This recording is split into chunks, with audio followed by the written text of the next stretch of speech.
Hello everyone, आशा करता हूँ आप बहुत अच्छे होंगे।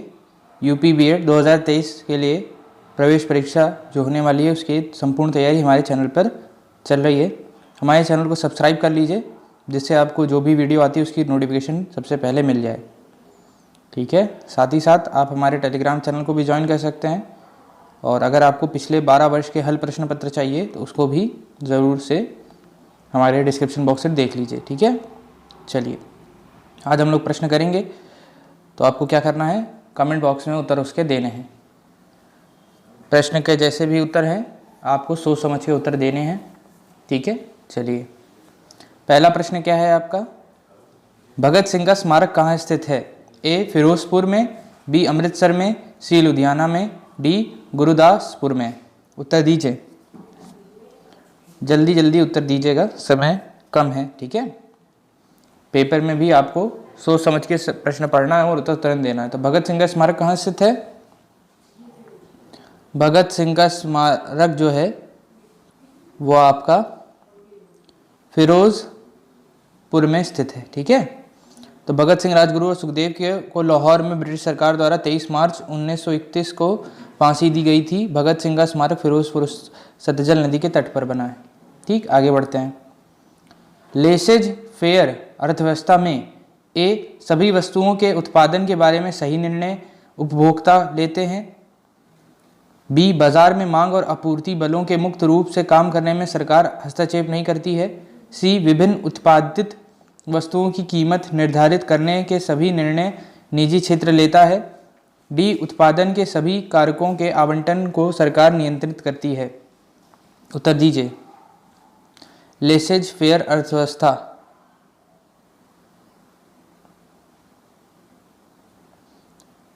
तो क्या हो गया,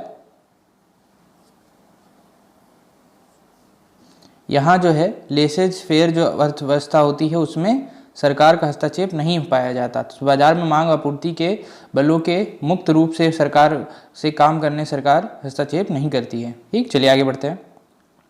भारतीय संविधान की उद्देशिका में परिवर्तन किस संशोधन अधिनियम के लिए से किए गए थे? भारतीय संविधान की उद्देशिका में परिवर्तन किस संशोधन अधिनियम से किए गए थे? तो आपके सामने ऑप्शन है, जल्दी बताइए। ठीक है, 38वां, 40वां, 42वां या 44वां संशोधन कौन सा संशोधन था? तो यह कौन सा संशोधन था?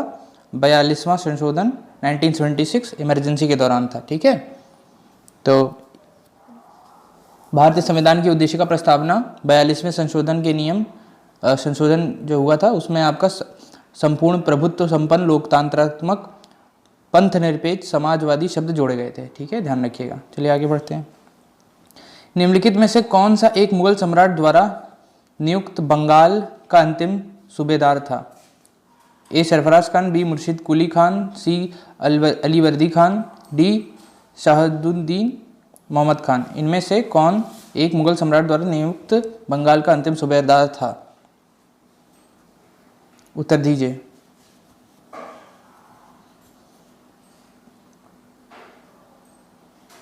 तो इसका उत्तर क्या हो जाएगा? इसका उत्तर आपका बी हो जाएगा। ठीक, चलिए आगे बढ़ते हैं। चोल राजा राजेंद्र ने निम्नलिखित में से कौन सी पदवी धारण नहीं की थी? ए त्याग समुद्र, बी गंगै कौंड, सी मुड़ी कौंड, डी पणित चोल। ठीक है, पंडित चोल। त्याग समुद्र, गंगोंड, मुड़िंड कोण और पंडित चोल। तो चोल राजेंद्र ने निम्नलिखित में से कौन सी पदवी धारण नहीं की थी? नहीं की थी पे ध्यान रखिएगा, नहीं। तो क्या, जबकि उन्होंने त्याग समुद्र की पदवी धारण नहीं की थी, बाकी ये जो तीनों हैं इसको धारण उन्होंने किया था पदवी। ठीक, चलिए आगे बढ़ते हैं। भारत में कृषि आय की गणना की जाती है? ए उत्पादन विधि से, बी आय विधि से, सी व्यय विधि से, डी परिणय प्रवाह विधि से। बताइए उत्तर। भारत में कृषि की जो आय है उसकी गणना किस विधि से करते हैं? तो यह बहुत सरल प्रश्न है। आय विधि से ही किया जाता है। ठीक, चलिए आगे बढ़ते हैं।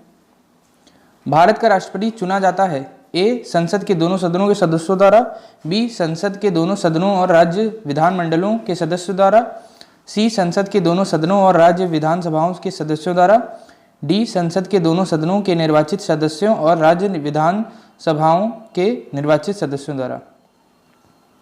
तो क्या लगा रहे हैं आप इसमें, बताइए।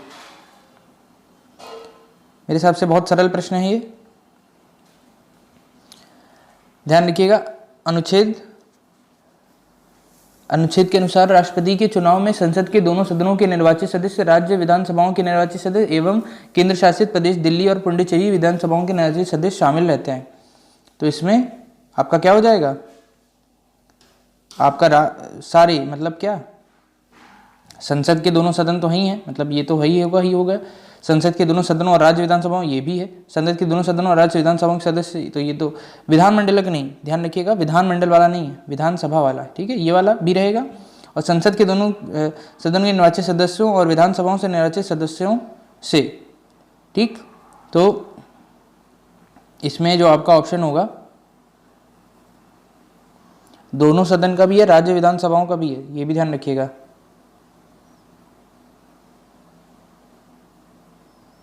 तो आप इसको जो बोलेंगे, इसमें जो बेटर ऑप्शन है वो आपका डी ही होगा, ठीक है, डी आपका बेटर ऑप्शन होगा इसमें। ठीक, चलिए आगे बढ़ते हैं। निम्नलिखित में से कौन सी रेखा दो देशों के बीच सीमांकन रेखा नहीं होती है? ठीक है, सीमांकन रेखा नहीं होती है, बताइए। निम्नलिखित में से कौन सी दो देशों के बीच में सीमांकन रेखा नहीं होती? अंतर्राष्ट्रीय दिनांक रेखा, मैकमोहन रेखा, रेडक्लिफ रेखा, डूरंड रेखा, बताइए। तो मैकमोहन रेखा चाइना और भारत के बीच में है, रेडक्लिफ रेखा भारत और पाकिस्तान के मध्य है, और डूरंड रेखा जो है भारत और अफगानिस्तान के बीच में। लेकिन अंतर्राष्ट्रीय दिनांक रेखा जो होती है वो तो आपका किसे निर्धारित करती है? काल्पनिक रेखा है पहली बात तो, और ये तिथि के कहते हैं, ठीक है। ये तो मतलब ये कोई भी वो नहीं है कि ये कोई दो कंट्री को डिवाइड करता है, ठीक है। चलिए आगे बढ़ते हैं। तो यह प्रश्न थोड़ा सा पहले से ही सॉल्व है, तो ये ना करते हुए आगे बढ़ते हैं, ठीक है। ये वाला बताइए, लंदन में संपन्न हुए गोलमेज सम्मेलन में भारतीय ईसाइयों का प्रतिनिधित्व किसने किया था? लंदन में संपन्न हुए गोलमेज सम्मेलन में भारतीय ईसाइयों का प्रतिनिधित्व किसने किया था? A Rao Bahadur Srinivas, B sir Akbar Hydari, C sir A P. Patro, D K T. Paul. उत्तर दीजिए जल्दी से। तो जेम्स महल में संपन्न प्रथम गोलमेज सम्मेलन में भारतीय राष्ट्रीय कांग्रेस ने भाग नहीं लिया था। इसमें ईसाइयों की ओर से कौन गए थे? आपका के.टी. पाल ने प्रतिनिधित्व किया था, तथा सम्मेलन की अध्यक्षता ब्रिटिश प्रधानमंत्री रेमेज मैकडोनाल्ड ने की थी। चलिए आगे बढ़ते हैं। द्वितीय पंचवर्षीय योजना आधारित थी ए महालनोबिस मॉडल पर, बी वकील और ब्रह्मानंद के वेज गुड मॉडल पर, सी हेराल्ड डोमर ग्रोथ मॉडल पर, डी सोलो ग्रोथ मॉडल पर। तो द्वितीय पंचवर्षीय योजना आधारित थी किस पे? आपका पीसी महानोबिस मॉडल पर, ठीक है, इस पर आधारित थी। चलिए आगे बढ़ते हैं। भारतीय संविधान के किस भाग में भारत को एक कल्याणकारी राज्य के रूप में स्थापित करने की बात कही गई है? ए संविधान की प्रस्तावना, बी मौलिक अधिकार, संविधान का भाग 3 है, सी राज्य की नीति निर्देशक सिद्धांत, डी भारतीय संविधान की अनुसूची 4। उत्तर दीजिए,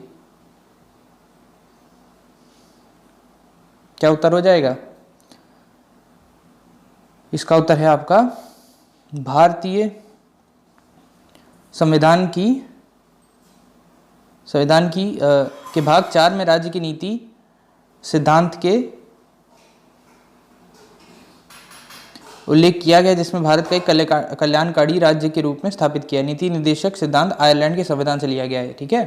तो ये क्या हो जाएगा आपका सी, नीति निर्देशक जो आपका है संविधान। आपको ये भी मालूम होगा कि भारतीय संविधान अलग अलग देशों के संविधान से उससे कई सारी अच्छी चीज़ें ली गई हैं अपने भारत के अनुसार। निम्नलिखित घटनाओं पर विचार कीजिए। ए नील विद्रोह, दी संथाल विद्रोह, D3 ढक्कन दंगे, 4 सिपाही विद्रोह। इन घटनाओं का सही कालानुक्रम करिए, ठीक है, कालानुक्रम मतलब ऑर्डर में लगाइए इसको जिस तरह हुए थे। देखिए जब सबसे पहले हुआ था वो हुआ था आपका संथाल विद्रोह, इसके बाद सिपाही विद्रोह, फिर आपका नील विद्रोह और अंतिम आपका डेक्कन। तो 2, 4 एंड 13, ठीक है, 2, 4 एंड 13 इसका आंसर होगा। ठीक, चलिए 2, 4 एंड 13, ठीक। चलिए अब करते हैं प्रश्न। द्वितीय विश्व युद्ध में धुरी राष्ट्र कौन थे? A Poland, Japan, Germany, B Italy, Japan, Britain, C Germany, Italy, France, D Germany, Italy, Japan. तो बताइए धुरी कौन कौन थे? इटली, ठीक है, इटली तो थी, जापान थे और जर्मनी थे, ठीक है। तो इटली, जर्मनी और जापान धुरी थे, जबकि मित्र राष्ट्रों में प्रमुखतः रूस, अमेरिका, इंग्लैंड और फ्रांस थे। सोच लीजिए अमेरिका और रूस एक समय एक साथ भी लड़े चुके हैं, लेकिन अब क्या है आप जानते ही हैं। उत्पादन सामाजिक दृष्टि से आदर्श स्तर पर होता है। एक एकाधिकार प्रतियोगिता के अंतर्गत, बी एकाधिकार के अंतर्गत, सी अल्पाधिकार प्रतियोगिता के अंदर, डी पूर्ण प्रतियोगिता के अंतर्गत। तो मेरे हिसाब से अभी सरल प्रश्न है ये, तो आपसे अगर लॉजिक लगाएंगे तब भी हो जाएगा। क्या होना चाहिए? कॉम्पिटिटिव होना चाहिए, पूर्ण प्रतियोगिता के अंतर्गत ही आपका क्या होगा? सामाजिक दृष्टि से आदर्श होगा। एकाधिकार को बोलते हैं मोनो, आपका क्या, जब मोनोपोली हो जाती है किसी कंपनी की, जैसे गूगल, तो गूगल के अलावा आपको कोई दिमाग में मेरे हिसाब से सर्च करने के लिए नहीं रहता, तो यही इसको मोनोपोली कहते हैं। चलिए आगे बढ़ते हैं। सवाना चारागाह कहाँ पाए जाते हैं? ए ऑस्ट्रेलिया, बी अफ्रीका, सी पूर्वी एशिया, डी दक्षिणी अमेरिका। तो यह भी सरल प्रश्न है मेरे हिसाब से, इसका भी उत्तर आप दे सकते हैं। सवाना चारागाह कहाँ पाए जाते हैं? तो आपका अफ्रीका में पाए जाते हैं, ठीक है। चलिए आगे बढ़ते हैं। निम्नलिखित में से किस सत्याग्रह के आंदोलन में गांधी जी ने प्रत्यक्ष रूप से भाग नहीं लिया? ए राजकोट सत्याग्रह, बी खेड़ा राज सत्याग्रह, सी वाईकॉम सत्याग्रह, डी असहयोग आंदोलन। तो इसका उत्तर क्या हो जाएगा? इसका उत्तर है आपका वाईकॉम सत्याग्रह में गांधी जी ने प्रत्यक्ष रूप से भाग नहीं लिया था, ठीक। चलिए आगे बढ़ते हैं। प्रथम अवसर पर भारत के प्रधानमंत्री की नियुक्ति की थी? ए गवर्नर जनरल ने, बी ब्रिटिश सम्राट ने, सी महात्मा गांधी ने, डी वाइसरॉय ने। तो जो प्रथम जो नेहरू जी बने थे प्रधानमंत्री, उनकी नियुक्ति जो उस समय के गवर्नर जनरल थे, कौन थे? लॉर्ड माउंटबेटन ने की थी, ठीक है। चलिए आगे बढ़ते हैं। अब मूल्यन का प्रमुख लक्ष्य होता है? ए आयात को बढ़ावा देना, बी निर्यात को बढ़ावा देना, सी आयात एवं निर्यात दोनों को बढ़ावा देना, डी आयात एवं निर्यात दोनों को हथो उत्साहित करना। सोच समझ कर उत्तर दीजिए। अवमूल्यन का प्रमुख लक्ष्य क्या होता है? तो अवमूल्यन का से आशय अपने देश की मुद्राओं का क्या होता है? विदेशी मुद्रा की तुलना में मूल्य कर देना होता है, तुलना में मूल्य। इस स्थिति में निर्यात बढ़ जाते हैं किंतु आयात कम हो जाते हैं, ठीक है। तो आयात तो क्या हुआ, निर्यात तो आपका बढ़ा, आयात एवं निर्यात दोनों उत्साहित नहीं, ठीक है। तो आप इसको, इसमें ये वाला ऑप्शन शायद नहीं है सही से, ठीक है। तो निर्यात जो होता है वो क्या हो जाता है? बढ़ता है, निर्यात आपका बढ़ जाता है, निर्यात में बढ़ जाता है, लेकिन किंतु जो आयात है वो आपका कम हो जाता है, दोनों एक साथ नहीं होते। चलिए, निम्नलिखित में से कौन सा औद्योगिक अव्यवस्था का तत्कालिक संकेत नहीं है? लाभ में कमी, बी श्रमिक अशांति, सी बाजार साख का संकुचन, डी बाजार में कमी। निम्नलिखित में से कौन सा औद्योगिक अस्वस्थता का तत्कालिक संकेत नहीं है? नहीं, ध्यान रखिएगा। तो लाभ में कमी औद्योगिक अस्वस्थता का तत्कालिक संकेत नहीं है। लाभ में अगर कमी हो रही है किसी भी कंपनी को, तो जरूरी नहीं है कि उसका अर्थ क्या है कि उसमें कुछ बड़ी दिक्कत है, ठीक। चलिए, हमारे संविधान में न्यायिक समीक्षा की धारणा किस देश के संविधान से ली गई? तो संविधान से 5 से 6 प्रश्न आप एकदम तैयार करके ही जाइए। A England, B USA, C Canada, D Australia. हमारे संविधान में न्यायिक समीक्षा की धारणा किस देश के संविधान से ली गई है? तो हमारे संविधान में न्यायिक समीक्षा तथा राष्ट्रपति से संबंधित उपबंधों के को अमेरिका से लिया गया है। कहाँ से लिया गया? अमेरिका, यूएसए जिसे बोलते हैं, यूनाइटेड स्टेट्स ऑफ अमेरिका, वही, ठीक। चलिए, निम्न में से किस मुगल बादशाह ने दिल्ली की जामा मस्जिद का निर्माण करवाया? ए अकबर, बी जहांगीर, सी शाहजहां या आपका औरंगजेब। तो उत्तर बताइए जल्दी से। तो दिल्ली की जामा मस्जिद का निर्माण किसने करवाया था? आपका शाहजहां ने करवाया था, ठीक है। चलिए आगे बढ़ते हैं। गांधी जी ने निम्नलिखित में से किस समाचार पत्र का संपादन किया था? ए नवजीवन, बी केसरी, सी मराठा, डी गुजरात टाइम्स। तो यह भी बहुत पूछे जाने वाला प्रश्न है। ठीक है, तो महात्मा गांधी ने किसका, यंग इंडियन, हरिजन सेवक, हरिजन आदि और नवजीवन आदि का समाचार पत्रों का किया था। तो यहाँ कौन से है? नवजीवन है। कई सारी पत्रिकाओं करते थे, नवजीवन में से एक है। दक्षिण अफ्रीका के प्रवास के दौरान उस समय इंडियन ओपिनियन करते थे। ठीक, चलिए आप आगे बढ़ते हैं। 99वें प्रश्न का उत्तर दीजिए। ठीक है, अभी तक आप वीडियो देख रहे हैं तो ज़रूर से ज़रूर वीडियो लाइक कर दीजिएगा और अपने दोस्तों को शेयर भी करिएगा। निम्नलिखित में से कौन सा गांधीवादी अर्थव्यवस्था का मूल शब्द नहीं है? ए आत्मनिर्भरता, बी विकेंद्रीकृत उत्पादन, सी न्यायोचित वितरण, डी केंद्रीकृत उत्पादन। तो आत्मनिर्भरता है कि आपका विकेंद्रीकृत है उत्पादन या न्यायोचित वितरण है? बताइए इसमें से उत्तर क्या होगा? तो गांधीवादी अर्थव्यवस्था केंद्रित उत्पादन नहीं, ठीक है, केंद्रित उत्पादन नहीं मानती थी, विकेंद्रित मानती थी। भाई दोनों साथ में तो नहीं हो सकते ना, तो इनमें से कौन सा है? ये नहीं मानते थे वो लोग, बाकी ये तीनों चीज़ें वो मानते थे। ठीक है, चलिए। ग्रेशम का नियम संबंधित है? ए उपभोग और मांग से, बी आपूर्ति और मांग से, सी मुद्रा के संचलन से, डी घाटी वित्तीयन से। बताइए, तो ग्रेशम के नियम किससे संबंधित हैं? तो ग्रेशम के नियम के अनुसार बुरी मुद्रा अच्छी मुद्रा का प्रचलन से बाहर कर देती है। ठीक है, तो मुद्रा के संचलन से इनका क्या है? संबंधन। ठीक है, चलिए। तो मुझे उम्मीद है कि आपको वीडियो पसंद आई होगी। क्या करेंगे आप, अगर आपको प्रीवियस ईयर पेपर चाहिए तो डिस्क्रिप्शन बॉक्स में उसका लिंक है, आप उससे देख सकते हैं, नहीं तो टेलीग्राम चैनल पर जाकर भी आप उसके बारे में जानकारी ले सकते हैं। धन्यवाद।